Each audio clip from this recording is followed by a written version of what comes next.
Jangan lupa untuk subscribe YouTube channel Metro TV News dan nyalakan notifikasinya.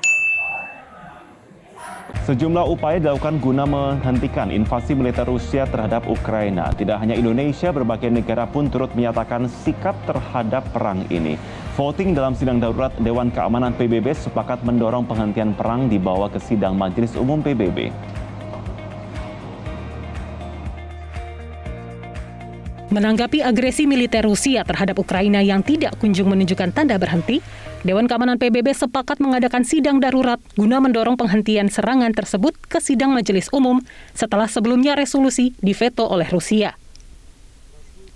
Hasil keputusan Dewan Keamanan PBB memiliki komposisi yang sama dengan sidang sebelumnya, di mana 11 negara anggota Dewan Keamanan PBB setuju, kemudian Tiongkok, India, dan Uni Emirat Arab abstain dan Rusia menolak. Voting kali ini bersifat prosedural, sehingga Rusia hanya bisa menolak, tapi tidak bisa menggunakan hak vetonya. Dalam sidang di Majelis Umum nanti diharapkan menjadi angin segar untuk menurunkan eskalasi serangan Rusia. Meskipun resolusi Majelis Umum tidak mengikat, namun membawa bobot politik, sehingga bisa menunjukkan bahwa Rusia terisolasi karena aksi invasinya. Sementara itu, pembicaraan antara pihak Ukraina dan Rusia yang digelar di perbatasan Belarusia guna membahas penghentian perang berakhir tanpa adanya kesepakatan. Tetapi kedua negara masih berpeluang akan melanjutkan pembicaraan.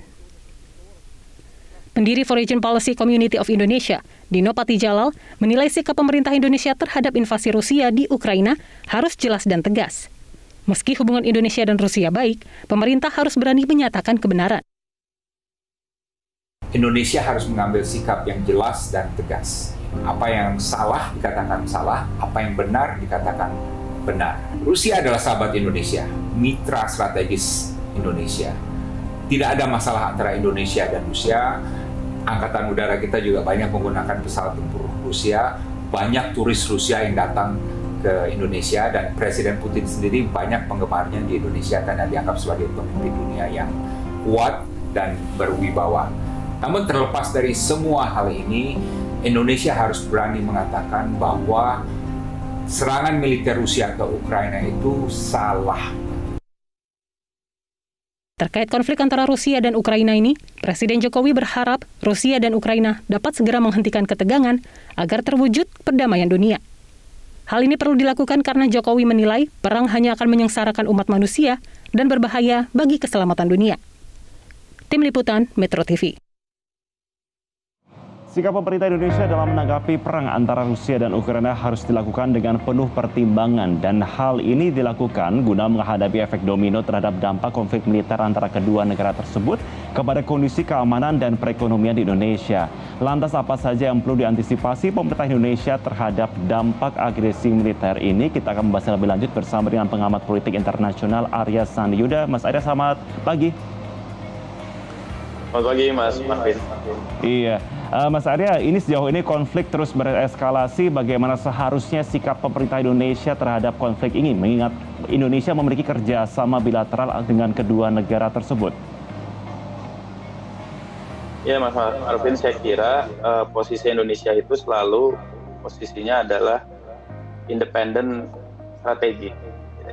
Independen artinya tidak berpihak pada salah satu, meskipun kemudian tadi seperti yang disampaikan oleh Dino Patijalal, selalu kita punya garis tegas terhadap pemihakan kemanusiaan internasional, tapi juga kita selalu memelihara kepentingan strategik ke kedua negara. Tapi yang kita juga harus lihat, meskipun Indonesia punya nilai-nilai ideal terhadap tema kemanusiaan, hukum internasional, tapi juga kita lihat bagaimana negara-negara yang batasan langsung dengan Ukraina dan Rusia itu punya sikap-sikap yang agak unik. Yang saya sebut sebagai sikap yang agak unik adalah meskipun misalnya negara seperti Jerman itu mengecam ya, sebagaimana juga Inggris atau kemudian Amerika Serikat, tapi tidak ada satupun sampai dengan sekarang setidaknya yang melakukan atau menyatakan sikap yang asertif dalam hal pendekatan militer. Karenanya kita bisa lihat ada jurnalis dari Ukraina yang mengkritik langsung Perdana Menteri Inggris gitu ya, secara terbuka bahwa kenapa tidak ada tindakan-tindakan yang asertif dalam bentuk misalnya operasi militer. Ini karena memang ada kepentingan-kepentingan strategik yang memang Rusia sangat kuat begitu ya. Kita bisa melihat bagaimana Rusia perannya sebagai produsen migas terbesar dan punya supply 50% ke Uni Eropa. Ini mungkin yang menjadi beberapa tantangan-tantangan terkait dengan sikap tegas negara-negara di dunia, meskipun di Majelis Umum kita tahu negara-negara tersebut mengancam. Kita juga tahu bahwa sanksi Amerika Serikat tidak memasukkan tema migas dalam sanksi tersebut ya, jadi off the table gitu. Ini menurut saya aspek realisme yang kita juga harus lihat ya. Jadi lebih kepada realisme geopolitik yang membuat kita juga harus mempertimbangkan kalau negara yang berbatasan atau terdampak langsung saja bersikap sebegitu rasionalnya atau perhitungannya sebegitu presisinya, maka kita juga pasti harus mempertimbangkan beberapa hal. Oke, kalau kita melihat aspek kemanusiaan di sini itu yang terus digaungkan oleh sejumlah pihak, terutama untuk bisa melihat dan meredam konflik ini. Kita melihat juga posisi Indonesia pun juga tidak memihak kepada siapapun, tapi langkah apa paling tidak yang harus dilakukan? Langkah taktis apa yang harus dilakukan Indonesia dengan prinsip non-intervensi untuk bisa membantu meredam dari konflik ini? Ya, saya kira ada 5 hal yang harus jadi perhatian Indonesia. Yang pertama, bahwa fakta skenario konflik ini potensi berujung pada instabilitas ya.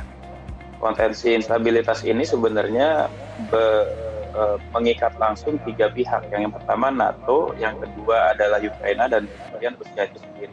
Nah, kalau kita lihat bagaimana NATO sendiri enggan ya, setelah sekian lama Ukraina mempropos dirinya untuk masuk ke dalam NATO, tapi juga didiamkan lah, kita bisa sebut seperti itu. Maka kemudian yang kita dorong adalah stabilitas yang tidak mengandalkan NATO gitu.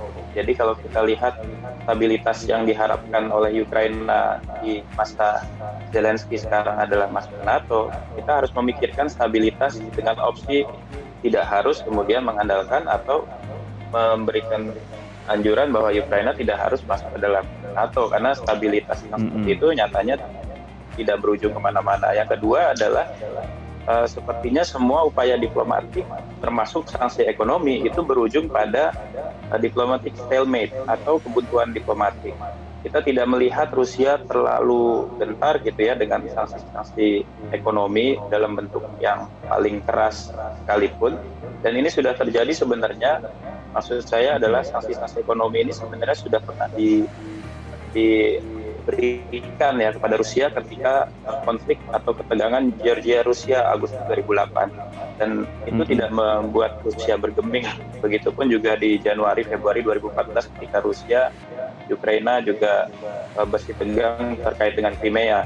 Artinya kebuntuan diplomatik ini juga harus mencari opsi bagi Indonesia di luar jalan tekanan-tekanan ekonomi. Hal yang ketiga menurut saya, upaya Indonesia haruslah upaya yang bisa menyelamatkan diri kita, juga beberapa negara kawasan yang terdampak pada supply shock. Dari persepsi ketidakpastian yang ada dari konflik tersebut, tentu ada supply shock yang terdampak, termasuk kepada struktur fiskal kita ya. Kita harus mengantisipasi seperti itu. Dan yang keempat menurut saya tentunya dalam aspek finansial global pasti kita harus mengantisipasi juga ya. Selain juga yang kelima tentunya upaya-upaya ya untuk melihat aspek-aspek kemanusiaan, hukum internasional sebagaimana sudah disampaikan oleh pemerintah Indonesia, baik oleh Presiden ataupun segala instrumen diplomatik yang kita punya. Oke.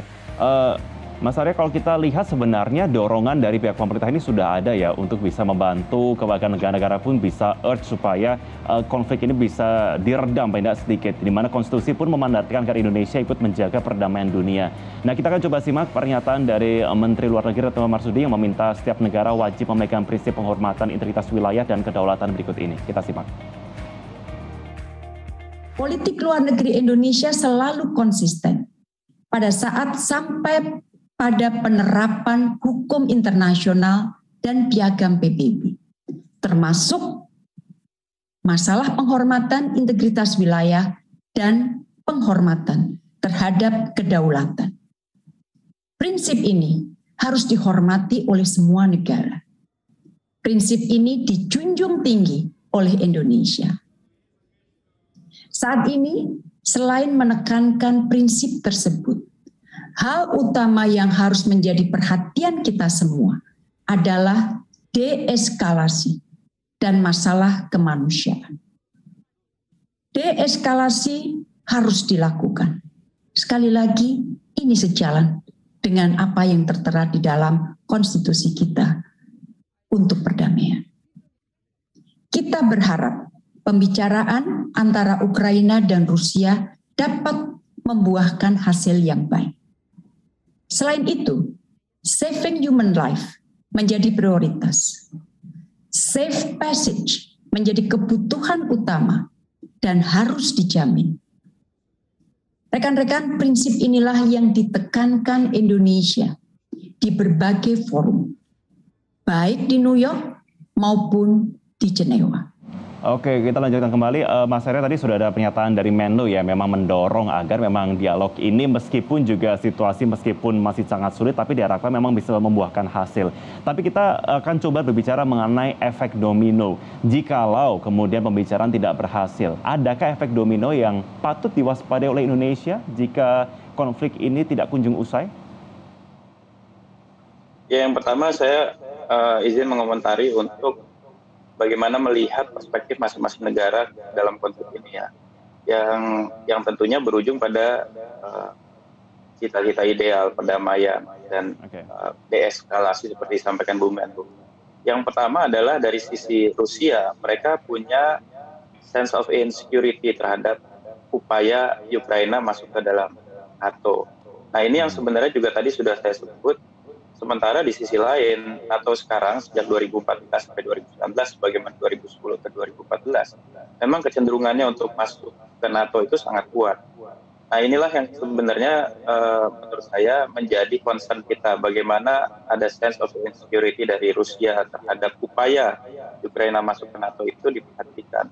Jadi komunikasinya harus tetap dua arah, karena bagi Rusia, upaya Ukraina ataupun negara-negara sekitar perbatasan Rusia untuk masuk ke dalam blok militer dari NATO itu unacceptable gitu, seperti sebuah provokasi yang tidak bisa ditawar. Nah, ketika kita bicara tentang dampak, tentunya tadi ada dampak persepsi ketidakpastian, dan persepsi ketidakpastian ini pasti akan berdampak pada harga migas, dan tentunya itu akan berdampak pada struktur fiskal kita. Jadi sebelum kita melihat bagaimana efek domino termasuk dampak tidak langsungnya kepada kita, sepertinya akar masalahnya itu ada di arah politik domestik Ukraina yang memang dalam beberapa tahun terakhir itu memang masuk ke dalam satu political camps yang dianggap sangat membahayakan bagi Rusia.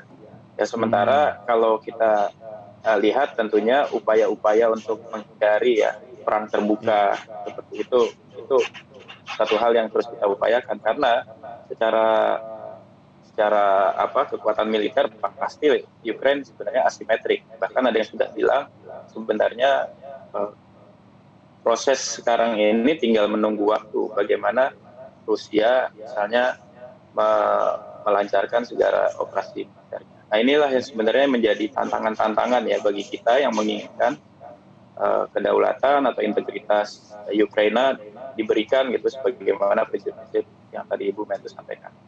Iya, kita harapkan memang tidak terjadi begitu ya kemungkinan terburuk yang akhirnya bisa berdampak domino kepada setiap negara ataupun juga stabilitas negara terutama Indonesia di sini ya. Tapi kita akan ikuti bagaimana tentunya perkembangan dan juga dinamisnya situasi geopolitik saat ini yang tengah berlangsung. Terima kasih pengamat politik internasional Arya Sani juga sudah bergabung dalam Selamat Pagi Indonesia. Selamat pagi Mas Arya, terima kasih.